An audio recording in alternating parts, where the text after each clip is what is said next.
Yo, what is up, guys? So the new PTR changes are here, and I'm actually pretty excited about it, specifically because I've always wanted Sombra to be meta.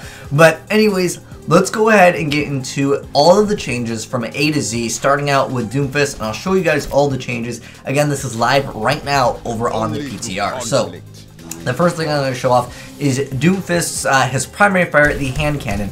Now, it used to recharge 1 ammo in every 0.8 seconds, but now it's 0.65, so it's just a small little buff to Doomfist. That's the only change to Doomfist. Is this going to make him super strong in my personal opinion? I don't think so. Overall, it is technically just a buff from Doomfist, but that's it for Doomfist. Those are the changes. So again, I just don't think the people that normally didn't play Doomfist, I don't think they're going to be like, wow, dude, an extra point something seconds. I mean, it can be a pretty big deal from certain integers, but again, for Doomfist, I don't think this makes him super meta, but it's overall just a good buff for him. Next up though, Mei actually has 2 different changes, and these are both just straight up buffs. So first off, Mei's left click over here, or just the freezing ability, freezes for 1.5 seconds. Now, it used to freeze for 1 second, so what this allows you to do is if you were to freeze someone, and let's say that like Genji was in like a mid dash, or you freeze someone and they go behind a wall, sometimes you wouldn't be able to follow up and get that headshot on them.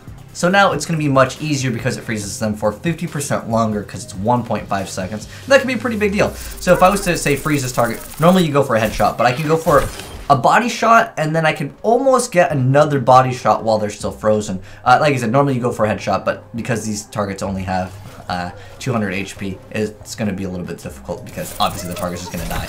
But there's another change to Mei as well, and that is that her right click used to cost 25 ammo, but now it only costs 20. So in her entire clip, if you were to say just right click the entire time, you would get 10 shots instead of 8. So again, something like Tracer definitely can be a little bit better, and also it makes it so you don't run out of ammo obviously as fast, but most of the time people would left click and then they go for the headshot, and it actually adds a little bit more consistency to securing a kill. Let's say if they happen to have Torbjorn armor, or if Symmetra has the shield generator, it lets you again follow up with like another body shot. Like I said, usually you want to freeze the target, go for a headshot. I'm just going to shoot him in the body just so I can actually shoot the target twice. It almost lets you body shot them, an additional time after the headshot. Almost. Again, some targets like Genji, they might be able to like dash out, or McCree can roll out of the way. But for the most part, most targets you'll be able to, again, potentially secure a kill if they happen to have like over 200 HP. But anyways, those are the changes with Mei. Next up, there are a bunch of changes to Sombra, and that's the thing that I was actually most excited about. So the first thing that I wanted to actually talk about is the pistol spread. So basically the spread of the recoil, if you want to call it that, is reduced from 3 to 2.7, which is technically 10% recoil reduction. I just like the integer 10% over 3 to 2.7, because what is that like? It just makes much more sense to me. But anyways, this is a pretty big deal. If any of you guys have played like Call of Duty or other games, a 10% recoil reduction, I mean, a lot of the grips in that game give you like 5% recoil reduction, but that can make or break certain guns in you know, a bunch of different games. Now, is it going to let you shoot from like super far away? Not really, but the 10% recoil reduction in that like medium-ish range, it makes her just much more viable. And I'm actually really excited about this because, like I mentioned before, I've always wanted Sombra to be meta because like her kit is so insane. But in addition to the recoil reduction, which is I think the biggest deal to me, there's actually a small change here, because overall I would say this is a buff to Sombra. Like I said, I want to test it out in the actual game, in like competitive, so I get a better feel for it. But when you hack health packs, normally you'd be able to charge your ultimate. Now, you're no longer going to be actually able to build your ultimate via people taking your health pack. So again, that is a small nerf in that aspect, but overall I like it. So those are the changes with the hacking the health packs. Now there's another change with the hack. Now this one I can't really show you because this is only against training bots. However, the cast time is reduced from 0.8 seconds to 0.65, so it's a little bit faster over there. And then on top of that, it now disables certain abilities that people would have. Like Genji normally would be able to still double jump, but he will no longer be able to double jump. And in addition to that, Hanzo cannot, well, it actually gets rid of Genji's Cyber Agility, is the passive that he has.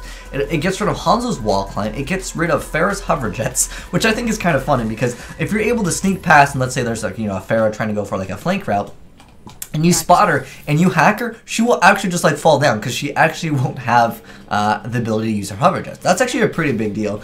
And then in addition to that, Lucio healing boost and speed boost turns off the current song entirely. So that's actually pretty good. And it also gets rid of wall ride.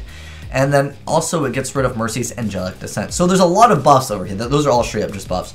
And then, like I said before, the recoil also got reduced. And then she has something like called Opportunity. It says enemy health bars are now visible when health drops below 100%, formerly 50%. So basically it's going to allow her to see through walls much, much easier. And it says her ability to detect enemies' walls at 50% or less remain unchanged. So that is actually pretty good. It's really interesting. So in addition to that, the translocator also took another buff, because we're still all about Sombra here. So basically before it used to be 15 seconds and now you get 20. So it allows you to have extra time with that. So that is really good. And another thing that is a small change over here is with Valkyrie. It will no longer show enemies health bars unless they have taken damage. So that's just a small little change over there as well. But those are the changes over on the PTR. Let me know, guys, what you think of them. Overall, I would say it's buffs for majority of the heroes. Again, Sombra did, in a sense, take a nerf because she can't build her EMP via the hacking of health packs.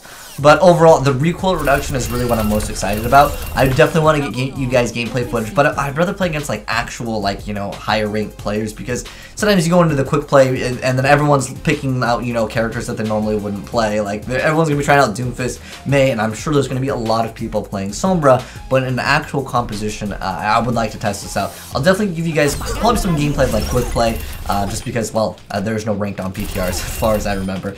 But anyways, you guys can let me know your thoughts on anything that we talked about below.